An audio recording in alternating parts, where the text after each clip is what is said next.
नमस्कार दोस्तों, पाथफाइंडर पर आप सभी का स्वागत है। मेरा नाम निधि है। दोस्तों, यूएई ने हाल ही में सस्पेंड कर दिया है एक्सपोर्ट और री एक्सपोर्ट भारतीय वीट का अगले 4 महीने के लिए। यूएई का ऐसा डिसीजन लेने के पीछे क्या मंशा रही, क्या कहा है इकोनॉमिक मिनिस्ट्री ने यूएई की, या फिर इसके क्या मायने हैं, इन सभी के बारे में बात करते हैं आज के सेशन में। जुड़े रहिए मेरे साथ। लेकिन उससे पहले मैं आपको याद दिला दूं कि 14 मई को भारत ने बैन कर दिया था वीट का एक्सपोर्ट, एक सरप्राइज मूव के तहत। लेकिन इसमें कुछ एक्सेप्शंस रखे गए थे। Exceptions were all those who are backed by already issued letter of credit, जिनको already letter of credit issue कर दिया गया था, वो एक्सेप्शन है, या फिर वो कंट्रीज जो फूड सिक्योरिटी को इंश्योर करने के लिए प्रयासरत हैं। ठीक है, इस बैन के बाद से हमारे देश से जो शिपमेंट्स अलाउ हुए हैं वीट के, वो हुए हैं केवल 4,69,202 टन वीट बाहर गया है देश की। ठीक है, अब ऐसा करने के पीछे इंटेंशन क्या रही होगी? तो पहला जो रीजन है जो एक्सपोर्ट बैन का बताया जा रहा है, नंबर 1 कारण ये रहा कि जो हीट वेव, मतलब जिस तरह से गर्मी इस बार पड़ी है भारत में स्प्रिंग में, जो इंडिया की वीट बेल्ट है उसने जिस तरह की गर्मी एक्सपीरियंस की है, उसकी वजह से जो प्रोडक्शन है it is smaller than the expected 2022 को।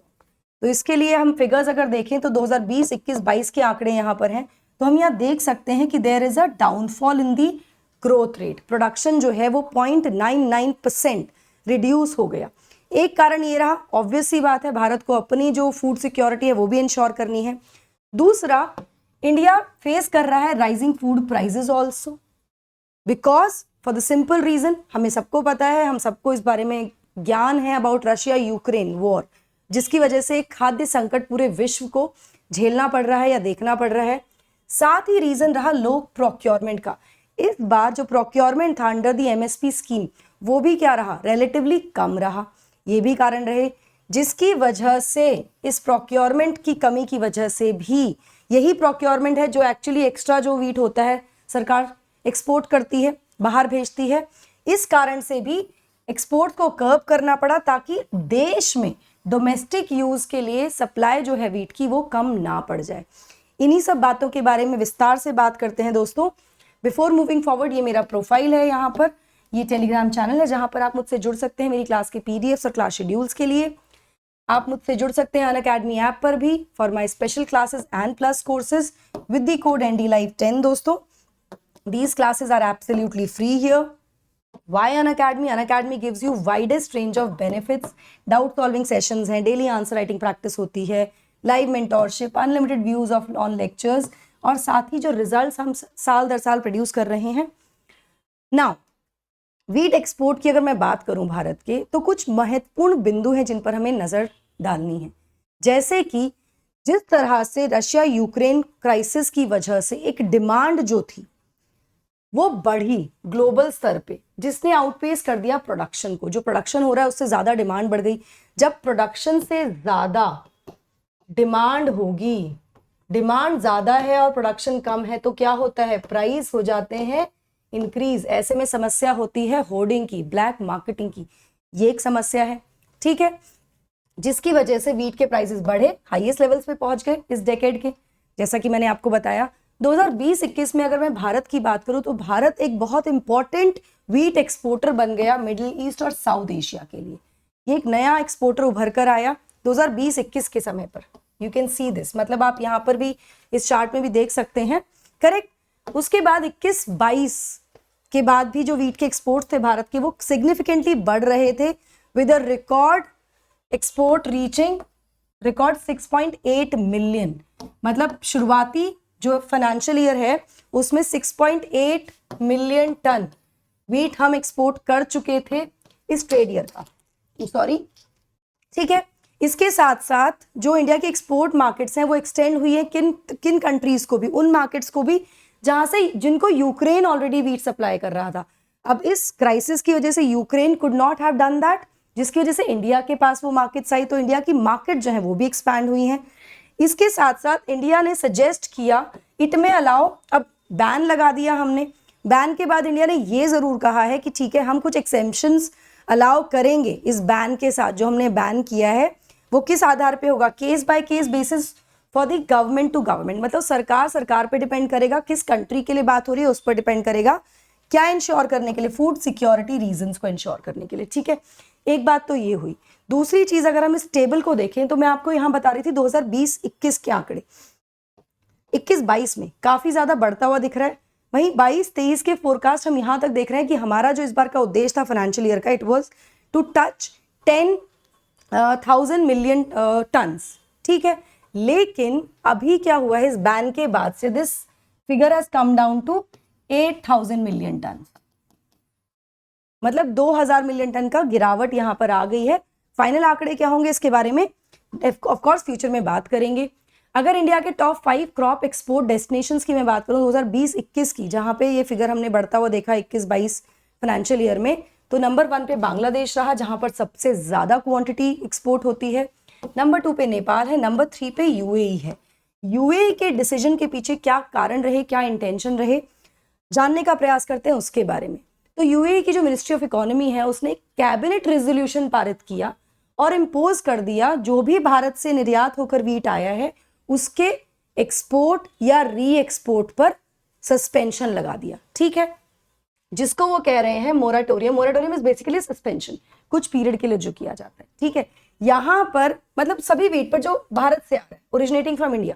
नाउ यहां मैं आपको एक बात बता दूं कि यहां पर कंपनीज को गाइडलाइन इशू कर दी गई है कि आप कोई भी जो वीट इंडिया से आ रहा है उसको नहीं बाहर भेज सकते हो, क्योंकि UAE is also one of the exporters of wheat, ठीक है। चलिए, ये जो मोराटोरियम है ये 4 महीने के लिए होगा, स्टार्टिंग फ्रॉम 13 मई से।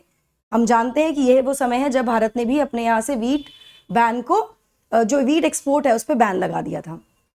ये जो रेजोल्यूशन है ये अप्लाई करेगा वीट की सभी वैरायटीज पर, मतलब ये केवल जो वीट है, मतलब जो दाना है केवल उसकी बात नहीं कर रहे हैं यहाँ पर, it is talking about all the wheat varieties, hard, ordinary, soft wheat या फिर वीट फ्लावर ऑल्सो, मतलब गेहूं का आटा भी बाहर नहीं जा सकता है यूएई से। यहाँ पर जो मिनिस्ट्री है उसने ये भी क्लैरिफाई किया कि ये जो सैंक्शन लगाए गए हैं इससे भारत ने कुछ, जो वीट बैन सैंक्शन लगा उसमें भारत ने भी क्लैरिफाई किया कि ठीक है हम आपको वीट देंगे, यूएई को वीट देंगे, लेकिन किसके लिए देंगे, केवल डोमेस्टिक कंजम्पशन के लिए, उसको आप बाहर नहीं भेज सकते हैं। ये बात भारत ने भी क्लैरिफाई की और ये बात यूएई ने भी क्लैरिफाई की है। This will not allow Indian wheat sold to UAE for being used for any other purpose other than यूएई's डोमेस्टिक कंजम्पशन, ठीक है। अब इंटेंशंस या कारण या इसके पीछे जो उद्देश्य है वो क्या रहा होगा, इसके लिए जो बात कही गई है यूएई के द्वारा वो ये कही गई है कि भाई जो इंटरनेशनल डेवलपमेंट्स हैं जिसने ट्रेड फ्लोज को अफेक्ट किया है, of course the high price rise या फिर रशिया यूक्रेन क्राइसिस, इस तरह की जो भी समस्याएं रही हैं, ये एक बहुत बड़ा मुद्दा है या कारण है जिसकी वजह से हमने ये डिसीजन लिया है। इसके साथ साथ we appreciate the solid and strategic relation that bind UAE and India together, मतलब यूएई और इंडिया के जो आपसी रिलेशन है, जो स्ट्रैटेजिकली स्ट्रॉन्ग रिलेशन है, ये उसको भी अप्रिशिएट करने के लिए, उसको भी एक तरह से महत्ता देने के उद्देश्य से ऐसा किया गया है। स्पेशली जब भारत ने, मैं आपको यहां बता दूं कि भारत ने फरवरी में साइन किया था यूएई के साथ comprehensive economic partnership agreement CEPA, जिसका इंटेंट क्या है, इन दो कंट्रीज के बीच में साइन हुआ है, जिसमें गवर्नमेंट ने अप्रूव किया था to export wheat to UAE for domestic consumption in spite of whatever the situation is going to be, Bharat UAE को एक्सपोर्ट करेगा वीट उनके डोमेस्टिक कंजम्पशन के लिए, ये क्लैरिफाई किया गया। साथ में इस एग्रीमेंट में जो फरवरी में साइन किया था, इसमें कहा गया था कि भाई अब दोनों कंट्रीज यूएई और इंडिया कोशिश करेंगे to cut all the tariffs on each others goods, जो भी गुड्स एक दूसरे कंट्री को जा रहे हैं उन पे जो भी टैरिफ्स है उसको कट किया जाएगा, और साथ में उद्देश्य रखा जाएगा to increase the annual trade to 100 billion USD अगले 5 सालों में। तो इस ट्रेड एग्रीमेंट की वजह से भी अपने संबंधों को भारत के साथ और मजबूती देने के लिए भी यूएई ने कदम उठाया, क्योंकि यहाँ पे इंडिया ने क्लैरिफाई किया था कि जो भी वीट आपको भेजा जाएगा वो किसके लिए भेजा जाएगा, डोमेस्टिक कंजम्पशन के लिए, ठीक है, पहली चीज। दूसरी चीज मैं आपको ये बता दूं कि ये जो अग्रीमेंट है this came from effect from 1 मई ये अब इफेक्ट में आ गया है 1 मई से। इसी के बाद 13 मई को ये डिसीजन लिया गया और भारत का भी जो वीट एक्सपोर्ट बैन है वो सैंक्शन हो गया था। तो लेट्स सी इसके बाद क्या होता है दोस्तों। बात करते हैं अनअकैडमी आइकॉनिक सब्सक्रिप्शन की। यहाँ पर आपको मिलता है personal coach, mains question answer practice, study planner और open house with educators. Subscription के लिए आप प्लेटफॉर्म पे जा सकते हैं, आपको यूज करना होगा मेरा कोड NDLive10।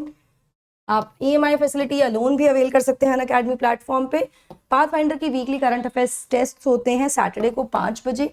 आपको एनरोल करना है with my code NDLive10 here. Batches हमारे शुरू हो रहे हैं 15 जून यानी कि आज से ही। प्रीलिम्स मेंस कॉम्प्रिहेंसिव बैचेस होंगे 2023-24 के लिए।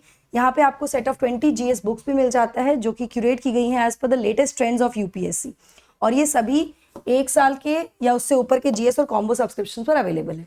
जो बुक्स मिलेंगी वो हिंदी इंग्लिश दोनों मीडियम में मिल सकती हैं।